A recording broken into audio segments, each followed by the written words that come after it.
Now to the United States and the coverage of a human rights issue that most Americans have never heard of. The numbers are difficult to nail down, but somewhere between 80 and 100,000 prisoners in American jails are currently being held in solitary confinement. 100,000. That's the equivalent of a small city, like having the population of Green Bay, Wisconsin, or South Bend, Indiana, locked up in a small cell, isolated for all but 90 minutes a day. The lack of coverage of this issue in the U.S. news media comes down mostly to access. The prisons rarely let reporters in to do those stories. Some people are trying to change that, including independent journalists working on the margins of the media establishment, and they're beginning to have an impact. The Listening Post's Marcela Pizarro now on some of them, including one journalist who's bypassed prison authorities by using the post office and turning prisoners into reporters.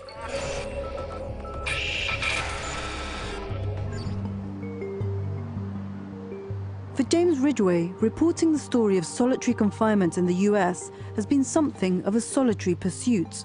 Over the past 7 years, every week, Ridgeway has been going to his local post office, collecting letters sent to him from prisons around the country.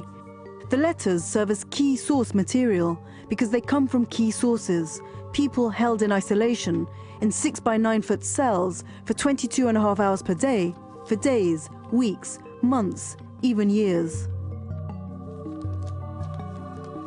Well, when we started our project, there was literally hardly anything about solitary confinement in the press, in the TV or newscasts or papers. The only way I could connect with people was through letters, through just plain letters. No phones, no emails, no real visits, no press contacts. I sort of thought to myself, these guys are reporters. What they've got to say is the way in. That's the way in. That's the way to break the security. I did experience over 13 years in incarceration, 5 of which was in solitary. And you got over 80,000 people in solitary confinement in the United States, close to 4,000 in New York State. Hopefully you'll learn something, get inspired. When we mentioned these numbers to folks, they said, no, this can't be happening in America. But yes, it is happening in America. It's happening every day. Nobody thought about solitary confinement as something that occurs in the United States. You might have thought of it as something that occurs in totalitarian regimes around the world. But solitary confinement in the United States, as a routine and integral and normalized part of our criminal justice system, has really been invisible until very recently. We were trying to do a report. We wanted to do a report. No, you can't go on the island. You're going to have to make a right. Go into this parking lot and just shoot back out that way. That'll take you out. Can we do anything in the, can we film anything in the parking lot? No, you can't videotape here. On any given day, there are more than 80,000 people held in isolation in the US prison system. Some would say that that constitutes a big story.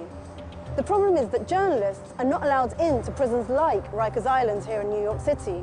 They have no access, and with no access, it's the story itself that risks being held in isolation. Underreporting is one problem, misrepresentation is another. Across TV and film, prisoners held in solitary, portrayed as 21st century boogeymen. And what's that, Mickey? I'm a natural-born killer. Psychopaths. I'll help you catch him, Clary. Killers. If you're stabbed or killed in these other places or done something real serious, that's where everybody goes to. That's had an impact. A complex story of a huge problem in the US criminal justice system has been oversimplified in popular culture and in public perception. You know, I've met people who really believe that the system is balanced, that everyone in solitary deserves to be there because they're violent, you know, but yet have never been to prison. So the only other explanation is where they're receiving these messages from. Unfortunately, there is still a tendency that prisoners in solitary confinement are portrayed as extremely dangerous people for whom there really is no other alternative, and that's just not the case. Solitary confinement units in the United States are stuffed to the rafters with the mentally ill, with the developmentally disabled. People are put in solitary confinement for having too many postage stamps. for having too many pencils. They are the walking dead. That's how they're viewed. And what can I say? I mean, you know, I don't view them as a walking, I view them as a fantastic army of reporters. So we've built a list now of 4,000 people. Now, a lot of them don't say much of anything, but every once in a while, you'll get a letter that has real information in it that's really valuable in terms of understanding how the system works.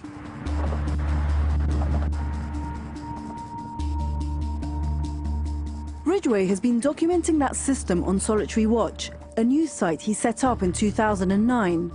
The site has reported on hunger strikes amongst prisoners, tracked cases of prisoners working for prison reform being punished with solitary confinement, and it's focused on every angle, every detail of conditions in isolation.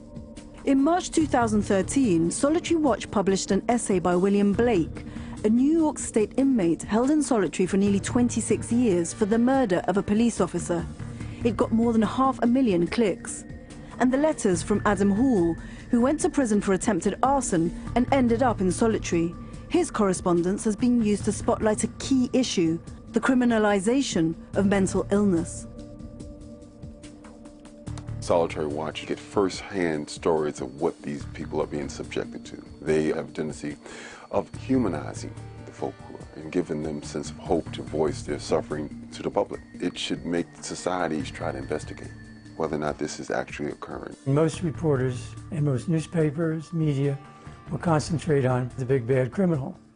So we try to bury him in a polite manner. In a 6x9 cell, he's interesting, but we don't want him to get out. He's sort of a devil, and he is evil. He's always evil. And of course, we have places like the Marshall Project, Solitary Watch, and even Vice, who have balanced that out by, you know, injecting and infusing, you know, first-hand accounts and narratives into the conversation. Ridgeway is no longer alone in his campaign to get stories on solitary from the inside. In May this year, the New York Times published an interactive series chronicling the experiences of people on death row. The cartoonist who illustrated the series drew his inspiration from sketches by prisoners. In April, The Guardian produced its first virtual reality film, giving viewers a sense of what it means to be held in such a confined space. 7 former inmates contributed to that report. And 6 months ago, President Obama penned an op-ed in the Washington Post announcing a plan to decrease the use of solitary confinement in federal prisons. Media attention on what's being called one of the US's largest domestic human rights issues is finally on the agenda. And finally, audiences are beginning to hear some of the solitary voices that remain in confinement.